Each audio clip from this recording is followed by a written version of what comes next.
Aujourd'hui, je laisse le temps filer et que j'attends qu'on me dise allez, go. Mais un vrai go, hein. Je veux pas un go. Non, je veux un vrai go.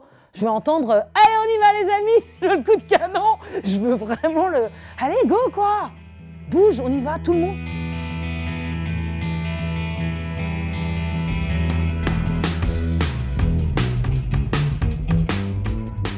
Et puis je veux dire, je veux que ce soit blindé. Hein. S'il y a un Nantais qui vient pas, ça risque de mal se passer. Je rigole. Mais non, j'espère que les gens seront là. Mais venez, les amis, j'ai envie de me... Moi, je pense que bon, j'aurai mon masque, évidemment. J'aurai envie d'embrasser tout le monde quand même. Quoi. Il va y avoir un truc qui va se passer. Là, on est dans la grande salle de la compagnie du Café Théâtre. On est dans l'ancien gymnase, dans le premier gymnase de Nantes. Et c'est vrai que c'est un lieu d'histoire, en fait, ici. On sait que la duchesse Anne, elle a dû se balader. Alors, on ne sait pas si elle s'est baladée en maillot de bain dans la cour, mais enfin, en tout cas, la duchesse Anne est passée par là. Eh ouais. Moi, j'ai besoin de me marrer, hein, je précise. Hein. Alors ici, c'est la compagnie donc, du Café Théâtre. Donc au départ, une école du rire.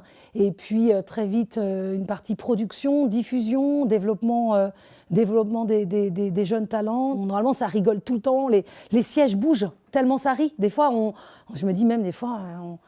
on sent que ça vibre en fait dans cette salle. Le plancher vibre, la scène vibre, il fait chaud avec les projecteurs. On est dans un théâtre, donc normalement c'est blindé. Enfin, pas toujours, mais normalement il y a quand même du monde et normalement on sent la chaleur. Et là, ça fait des mois que ça sent pas la chaleur, quoi. Ça sent, je vais pas dire que ça sent le renfermé parce qu'on passe notre temps à ouvrir, à nettoyer, etc. Mais ça sent la tristesse quand même. Enfin, moi, faut pas que ça dure trop longtemps là. Ça commence. Je finis presque par oublier. Des fois, je me dis mince, est-ce qu'un jour ça va revenir? Parce que au début, quand ça s'est arrêté, on s'est dit bon allez, 3 semaines, 1 mois, 2 mois, c'est rigolo, on va se reposer. Tiens, allez, c'était peut-être écrit. C'était peut-être allez un petit stop pour tout le monde. On va se calmer, on va se détendre, on va rester chez soi, on va s'occuper de ses enfants, on va cuisiner. Tiens, on va apprendre à faire marcher un peu les fourneaux, on va inventer des recettes. Non, mais voilà, au bout d'un moment, t'as plus envie. Je dis pas que t'as pas envie d'être chez toi, mais moi, j'ai envie d'être ici, j'ai envie d'entendre, j'ai envie de voir du monde, je veux que ce soit noir de monde, j'ai envie de me marrer, j'ai envie d'entendre les gens rire. Enfin, ça me manquait terriblement. Moi, il y a des artistes qui me disent, Mathilde, je ne sais pas si je vais continuer ce métier. D'autres sont à fond sur le streaming, voilà, moi je prépare une émission, je vais faire des millions de personnes, etc. C'est pas ce que je voulais, moi, au départ, en fait. C'est-à-dire que moi, je suis pour le spectacle vivant, ou dans ce cas, créons quelque chose vraiment de nouveau. On nous demande de nous inventer. Alors moi, j'ai pas trouvé l'idée, hein, je suis désolée, hein, mais ceux qui disent « ouais, j'ai une super idée, je vais faire un plateau d'humour capté », pardon, mais je vois pas l'idée, en fait. C'est-à-dire que ça existe depuis la nuit des temps, ça existe depuis que la télévision existe, ça existe depuis la classe. Ça existe depuis la classe sur France 3 et puis les On ne demande qu'à en rire, etc. Donc la captation de l'humour, ça existe depuis la nuit des temps. Donc ok, mais dans ce cas, qu'est-ce qu'on peut imaginer ensemble? Donc je suis plutôt ouverte d'ailleurs si des gens ont des idées. Moi je réfléchis, j'en ai quelques-unes qui arrivent, mais je ne suis pas satisfaite, je ne suis pas convaincue. Donc pour l'instant, non. Qu'est-ce qui s'est passé dans ma tête? J'ai pensé énormément aux artistes, énormément aux techniciens, parce que quoi qu'on dise, moi j'ai entendu oui, ils sont pas malheureux, ils ont leur intermittence, ils sont devant leur télé, ça va, ils sont en train de faire de la Switch. Non, moi les gars, je les ai au téléphone, les gars ils veulent travailler, les gars ils veulent être derrière une console, ils veulent être dans une salle de spectacle, ils veulent être avec une équipe, les gens ont besoin de travailler en fait. Donc ça c'est faux. Alors évidemment je soutiens à fond les intermittents, je suis à fond pour une 2e année blanche et on va se battre. Alors j'occupe pas les théâtres moi. Non, parce que moi, j'ai mon théâtre déjà à occuper, parce que j'ai déjà beaucoup de choses à faire ici et derrière dans l'ombre. Je monte des dossiers, moi aussi, pour sauver le lieu et aider d'autres théâtres à tenir. Donc, c'est ça ma principale occupation. Alors déjà, je suis hyper reconnaissante parce que j'ai une équipe vraiment géniale et ils ont été très, très présents. Si je n'avais pas eu un équipage aussi génial, la compagnie ne serait plus là aujourd'hui.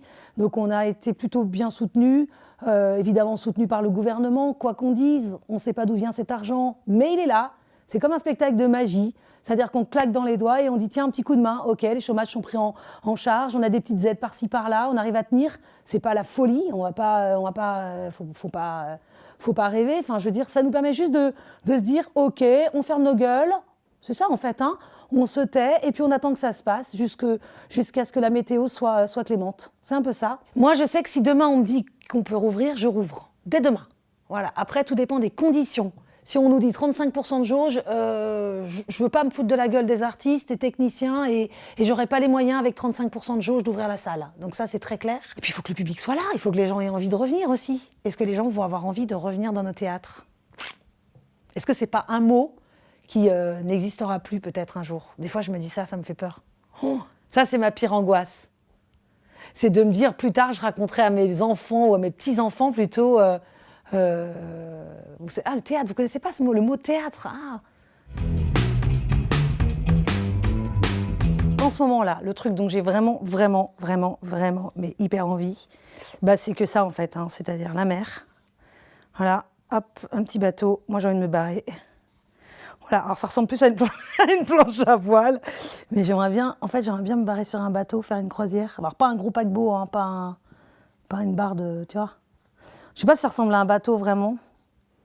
Bon, par contre, on va mettre la côte pas trop loin parce que j'ai un peu peur. Donc, si je veux pouvoir revenir, on va laisser la côte. Et puis si je peux croiser un autre bateau, parce que j'aime bien être toute seule, mais quand même, j'aime bien, j'ai un peu peur des fois. Donc, si je peux croiser des copains, c'est pas mal. Donc ça, c'est bien. Alors, ça ressemble encore une fois à une planche à voile. Attends, je vais essayer de faire un bateau avec un phoque devant, parce que là, ça ressemblait plus à... Tiens, là aussi. Voilà, un petit bateau. Puis finalement, je me dis, tiens, si on faisait une régate, alors non, je rigole. Non, mais c'est vrai que moi, j'ai hyper envie, en fait, de... En mer, je me dis qu'on n'a pas le masque. En mer, on n'a rien. Je veux dire, tu vas croiser une mouette. Alors, ça serait quand même ballot. Je veux dire, on va pas faire un sketch que certains connaissent avec la chauve-souris, mais ça serait quand même ballot de croiser une mouette qui a le Covid. Ce serait con, hein ? Ah, ça serait dommage. Tu laisserais au-dessus de moi. Tu sais.